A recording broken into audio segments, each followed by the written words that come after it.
Baik, jumpa lagi di channel Sebroid. Pada video kali ini saya akan mereview sebuah motherboard komputer yang pada zamannya ini cukup populer dan banyak dibeli orang.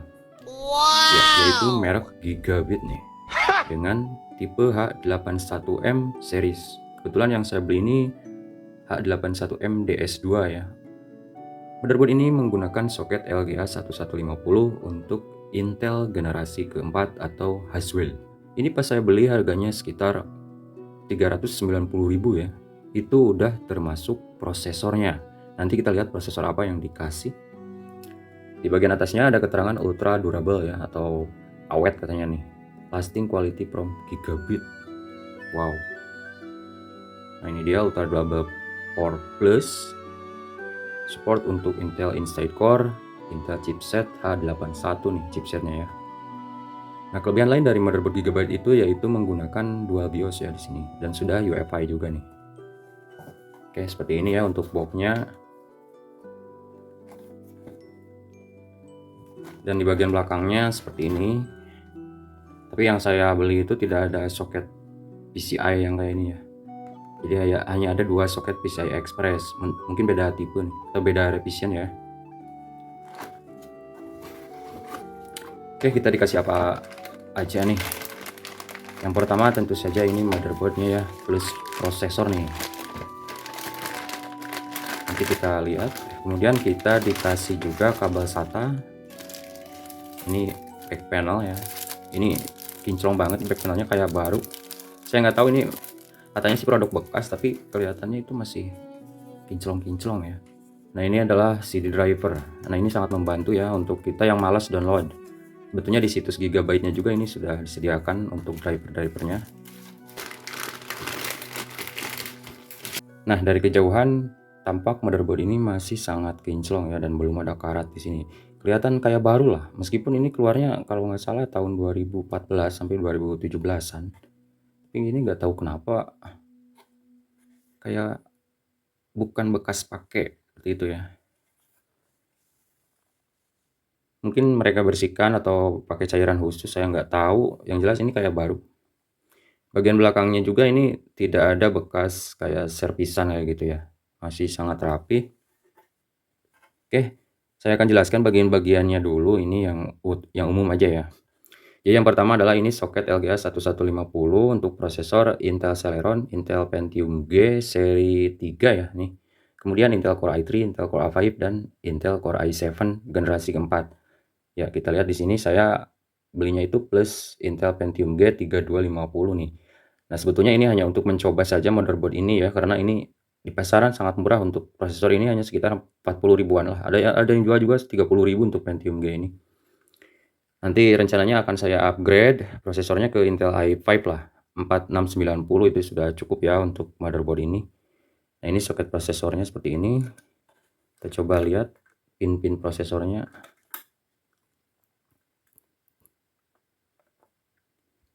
Ya, kita lihat ini pin prosesornya masih sangat bersih dan juga tidak ada yang patah maupun bengkok ya. Keren-keren. Oke, saya akan pasang lagi ini prosesornya. Kemudian selanjutnya di bagian atas ini ada untuk 4 pin nih untuk power 12 volt, belum yang 8 ya. Masih 4 ini karena ini agak lawas nih sebenarnya untuk motherboard ini. Kemudian ini dua buah slot RAM maksimum 16 GB ya. Jadi ini RAM-nya menggunakan DDR3 ya, atau DDR3L juga bisa ya. Ya, DDR3L yang seperti ini nih. PC3L. Bisa jalan ya dengan maksimal PC 12.800 ya. 1333 MHz atau 1600 MHz. Seperti itu. Kemudian di sini ada untuk power supply 24 pin. Ini untuk baterai CMOS, kemudian ini untuk slot VGA nih, VGA card. Ini PCI Express ada dua ya. Jadi ini tidak ada soket PCI yang panjang itu. Nah, ini untuk front panel audio, kemudian ini untuk sistem fan, ini untuk USB front panel, ini untuk power, reset dan sebagainya di sini. Nah, ini chipset H81 ya, short bridge. Kemudian ini untuk SATA nih. Nah, yang putih ini adalah SATA 3 ya, 6 Gbps, ada 2. Sedangkan yang hitam ini adalah SATA 2, 3 Gbps, ada 2 nih. Jadi untuk OS, nanti pasangnya di yang putih ini ya, biar lebih kenceng. Kemudian bagian atasnya, nah ini untuk CPU fan ya, atau kipas prosesor. Kemudian di bagian belakangnya ini masih tersedia soket PS2 untuk mouse dan keyboard jadul. Nah, ini kabel serial mungkin ya ini. Kemudian ini kabel paralel. Ini untuk VGA nih, belum ada HDMI ya. Jadi ini pakainya D-sub ini untuk VGA, untuk video output. Kemudian ini sudah tersedia USB 3 ya. Ya, masih gen pertama ya mungkin ini. Kemudian ini untuk LAN card, ini untuk USB 2 nih. Ini untuk mic, audio out dan line in. Jadi motherboard ini jenisnya micro ATX ya. Kita coba lihat ukur di sini untuk panjangnya sendiri ini 22,5 cm dan untuk lebarnya 17 cm ya. Nah, yang unik dari motherboard Gigabyte ini adalah memiliki dual BIOS di sini ya. Nah, ini dia IC BIOS-nya ada di bagian bawah ya. Jadi fungsi dari dual BIOS ini mungkin kalau misalnya salah satu IC-nya ini rusak, sistem masih bisa bekerja dengan normal ya dengan menggunakan BIOS yang satunya lagi seperti itu. Oke, mantap lah. Oke, untuk masuk BIOS kita tekan Del ya untuk motherboard Gigabyte ini. Nah, ini dia tampilan BIOS motherboard Gigabyte H81M-DS2 nih. Udah UEFI ya. Jadi udah bisa pakai mouse. Ya, di halaman depannya ada menu MIT. Di sini kita bisa melihat versi BIOS, kemudian CPU frekuensi, memori frekuensi, jumlah RAM, CPU temperatur, voltase dan sebagainya ya. Ya, di sini saya pakai Intel Pentium G 3250 ya.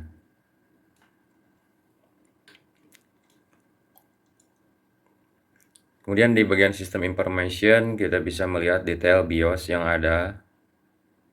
Nah, ini modelnya GA H81M-DS2 ya. Kemudian ada BIOS fitur nih. Nah, ini untuk pengaturan boot. Kemudian di sini ya tentang booting aja nih. Oh, ada password juga nih untuk password BIOS. Kemudian ada Prep Health. Nah, ini untuk audio, kemudian iGPU ya.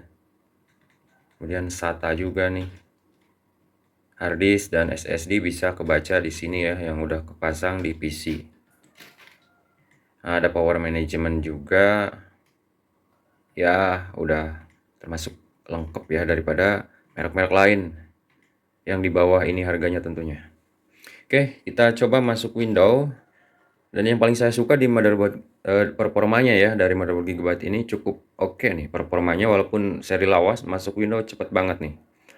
Kemudian selanjutnya mungkin di kualitas audio ya. Jadi untuk motherboard Gigabyte ini saya rasa lebih jernih ya ketimbang merek-merek lain gitu untuk audionya. Sudah saya buktikan dan saya bandingkan dengan merek-merek lain, memang untuk audionya ini kerasa lebih jernih. Beda ya kalau kita misalnya dengerinnya pakai speaker aktif misalnya yang hi-fi kayak gitu, kedengaran banget tingkat jernihnya. Nah, ini dia. Kita lihat di bagian mainboard nih, ada Gigabyte ya, teknologi PCI Express 2.0 ya. Baik, demikian review motherboard Gigabyte H81M-DS2 ya. Semoga video ini menginspirasi dan bermanfaat. Terima kasih telah menonton.